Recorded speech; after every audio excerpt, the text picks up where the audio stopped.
கடந்த 2018ஆம் ஆண்டு முதல் கொள்ளை சம்பவத்தில் ஈடுபட்டு வந்ததாக நம்பப்படும் ஆப்பிரிக்க ஆடவரை போலீசார் சுட்டுக் கொன்றனர். இந்த கொள்ளை கும்பலைச் சேர்ந்த மேலும் 10 பேரை போலீசார் தேடி வருகின்றனர். இந்த கும்பலால் 8 மில்லியன் வரை இழப்பு ஏற்பட்டுள்ளதாக கூறப்படுகிறது.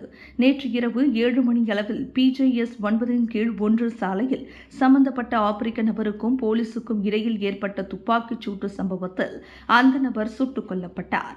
அந்த நபர் சுட்டதில் 3 தோட்டாக்கள் போலீஸ் வாகனத்தை துளைத்ததாக புக்கிட் அமான் குற்றவியல் விசாரணை பிரிவின் இயக்குநர் டத்தோ ஸ்ரீ ஜுஹைலி முகமது ஜான் தெரிவித்தார். இந்த கொள்ளை கும்பலைச் சேர்ந்த மற்ற உறுப்பினர்களையும் போலீசார் தேடி வருவதாக அவர் சொன்னார். விலையில் மேலும் செய்திகளை தெரிந்து கொள்ள கீழே இருக்கும் பெல் பட்டனை அழுத்துங்கள். உங்கள் ஆதரவை வெளிப்படுத்த லைக் மற்றும் ஷேர் செய்யுங்கள். தொடர்ந்து விண்வெளியுடன் உங்கள் பயணத்தை தொடர்ந்திருக்க சப்ஸ்கிரைப் செய்யுங்கள்.